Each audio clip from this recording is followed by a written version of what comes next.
Alright, you guys, question number 6 about Sadie and Nanette's car.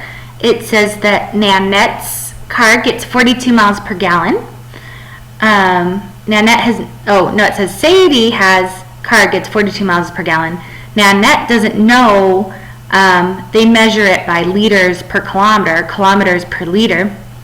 So I've set up this dimensional analysis problem, and we're trying to compare kilometers per liter and miles per gallon.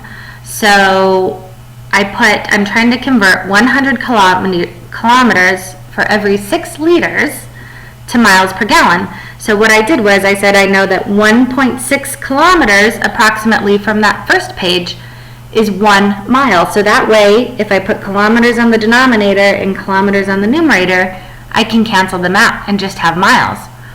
And then I know that 3.785 liters is 1 gallon, and I put liters on the numerator so that it cancels it out. And then what's going to be left over is miles on the numerator and gallons on the denominator, so miles per gallon. So if I multiply everything on the numerator, that is 100 times 3.785, which is just 378.5 miles,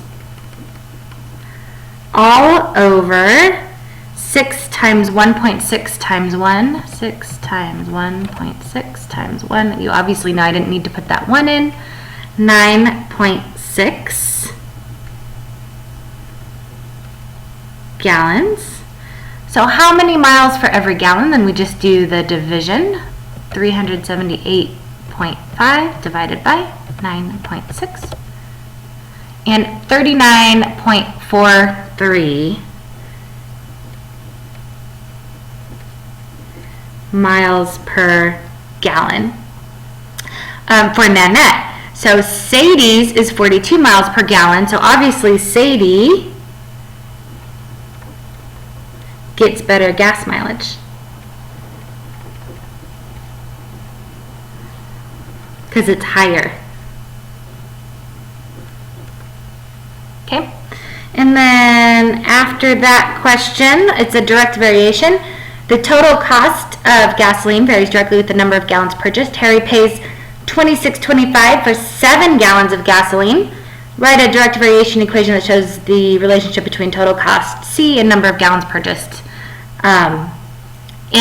So here's my 2 direct variations. So we're going to change this to C equals KN.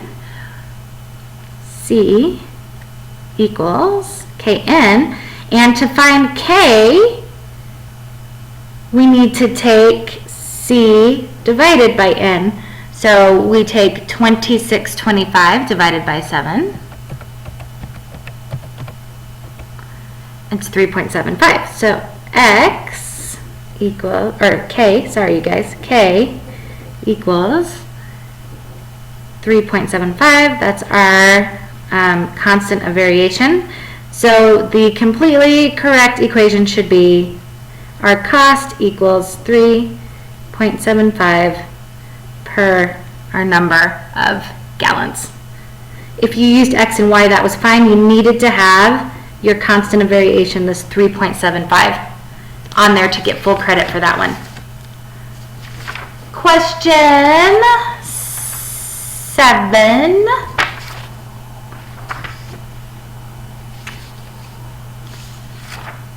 Oh, that was question 7. Question 8. Oh, you guys, in a relationship, y varies directly with x, and the constant of variation is -2. So in your equation, you just need to find one where the k is -2 for direct, because that's direct variation. Number 9, a paper shredder can shred 60 sheets of paper in 3 minutes. So 60 sheets, 3 minutes equals, how many can it shred? How long does it take to shred 75 sheets? How many minutes? All this is asking you to do is write 3 proportions you could use to solve. That would be 1. You could also write it as 3/60 60 equals x over 75. Some of you, instead of 3 over 60, said 1 over 20 equals x over 75. Okay, as long as there were 3 correct proportions that you could solve, you got full credit for that one. Question 10, Megan's cat weighs 3.9 kilograms.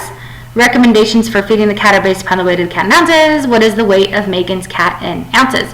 So we are just changing kilograms to ounces, it looks like. Do we have... Okay, we have 1 pound is 16 ounces and 0.5454 kilograms. So we know 16 ounces is 0.454 kilograms. We know, oh, I'm going to set this up as a proportion instead. We know that her cat weighs 3.9 kilograms. So instead of this, we're going to just put 16 over 0.454 equals 3.9x. So multiply both sides by 3.9 and 0.454.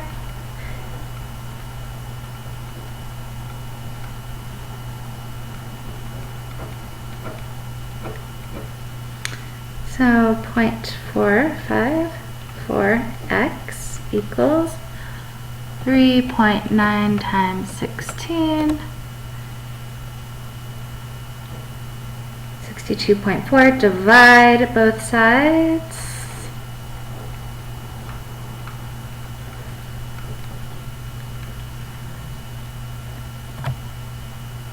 .454. 137.44 ounces.